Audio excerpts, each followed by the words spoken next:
Michael wasn't the most skillful in the car. I've already said that was Lewis. But he knew how to extract every millisecond out of himself and every millisecond out of the team. He was a leader that absolutely, he would say, I'm going to go this way. The team would follow him there. So much so that both sides of the garage wanted him to do well. So much so that one of my regrets in my career is we didn't get a win for him. That still hurts me today. Yeah. He deserved a win. And how did he take people on that journey with him? A couple of things. So first and foremost, he had a genuine interest in who you were and your life. I went motorbikeking on track with him, as in race bikes on track with him in Paul Ricard, and we had the time of our lives. We both still laugh about it for many years after that. He knew at the time my partner's birthday, flowers arrive at home, and it embarrassed me because I didn't do that much. He would take a genuine interest in who you are, who your family is, what drives you, every single person in the team. And that's hard to do. Mm. And it's not because he's doing it because he wants to gain advantage. He does it because he really cares. That's Michael. The Michael you had front facing in front of the media is a very different Michael to what was behind the scenes. Right.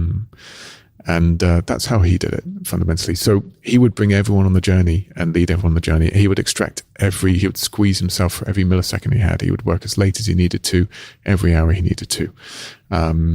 That was how he operated. Right. And Nico learned a tremendous amount from him. It formed the Nico that then became a world champion ultimately, which is squeeze everything out of you can at the cost of everything else. So much so you end up having to leave after winning that world title. Yeah, exactly that. The sacrifice I talked to you about before that was painful to me, where you let go of family and friends and loved ones, he did for that year. And he decided, and all the respect to him for it, that actually that's not the life he wanted. Lewis just had these, as I said, it's this oodles of natural talent. And with him, he's got these tendencies and traits where when you go out in SP1, he's like an octopus all over the wheel. He'll change every setting on the wheel near enough and explore it. But it's what makes him incredible. And if I give you an example of it, there was a time where on simulation in Brazil, it said hold 6th gear up the hill. Going to 7th gear up the hill. And within 2 laps, Nico was doing exactly as we asked him to do. Within 2 laps, Lewis went, this doesn't feel right, back down to 6th, and was finding a 10th there. And it took until the end of the session before Nico saw the data and saw that. He's this optimizer that he'll use data as a starting ground, but he's got a feel beyond anything else for it. And he has no issue exploring the boundaries. And that originally manifested itself in, you'd often see him go off at turn 1. He'd find the absolute limit of braking and it would just push him wide at turn 1, then abort the lap. And one of our biggest frustrations with him was that out of 20 laps, he did 1. You're like, come on, you got to do more than that. And actually, if you look at the maturity Lewis had between 13 to now, you'll see he completes every lap. So he's now found a way of still gaining the experience of the remainder of the lap out of it. But he was this perfectionist that wanted, and braking was his strength, his forte, maximize everything under braking. And then I know the limits of the car, and then I can build from there and get into the rhythm of things. But his is, because he's explored all these boundaries, he knows in just a few laps in FP1, and he learns the track incredibly quickly, what the boundaries of the car is, what the limits are already within his tools that he has available on the steering wheel, which are quite vast for what it's worth, and understands therefore how to get the car into the right positioning for as the grip comes up. Very, very impressive.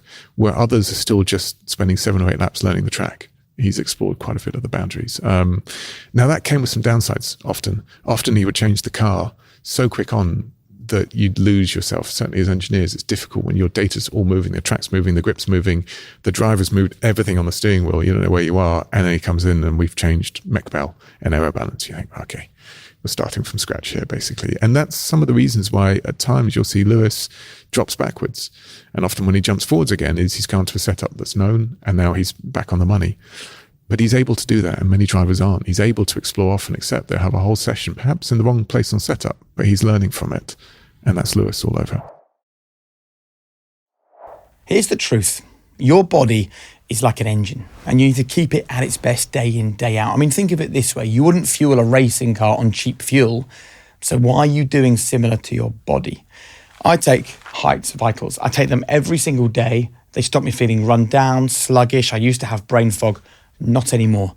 2 small capsules. These act as my premium grade fuel. I'm keeping with the racing metaphor. So Vitals are a blend of vitamins, nutrients, minerals, omega-3, all the Bs, basically everything you need to perform at your best. So if you're looking for something that keeps you in the driving seat with your nutrition, your brain and body health, then this is it. Taken by athletes, Olympians, and even some well-known racing drivers. This stuff works. So if you're looking to fuel right this year, go to heights.com/Jake or enter the code HP20 at checkout for 20% off your first order and start your journey today. So you have this time at Mercedes, 8 drivers, championships, 7 constructors, or the other way around? Definitely 8 constructors. 8 constructors, 7 drivers titles. Yeah. Contentious. Yeah, okay, yeah. 8 constructors titles, 8 drivers titles, right? You can't say. I can't say. Don't answer. No, I mean, it is what it is in the history books. Correct. But that was the time at Mercedes. Yeah. And then you make the decision to walk away from one of the best on the grid to join at the time one of the worst on the grid.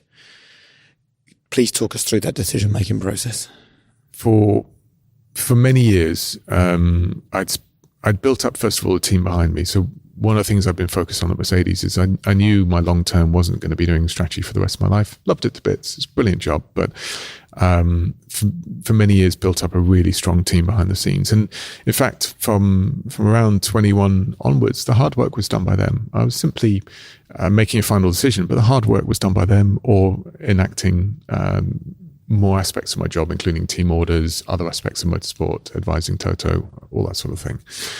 The reason being was that Toto was kind enough with his time to give me as much of his experience as he could. He knew where he was forming me towards. That doesn't mean I had a job within Mercedes to be a team principal there, but he provided me his time and his knowledge and experience and provided me more and more responsibilities. Back to what I originally described to you before, where if there's an opportunity, I'll grab it and I'll take it and I'll put it in at the cost of time and sleep and all the other things. Toto is incredible at what he does, no doubt about it, and has many, many more years as the best or one of the best team principals in the pit lane.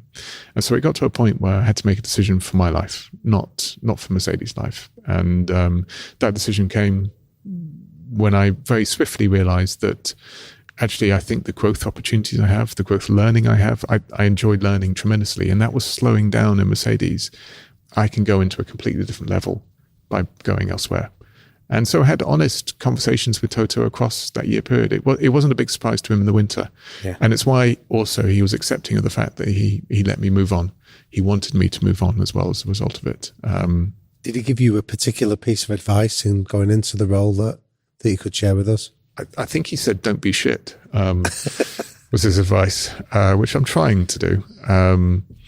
No, other than that, he knows that I'd been forming for this for quite a while, so there was little he could provide me above it.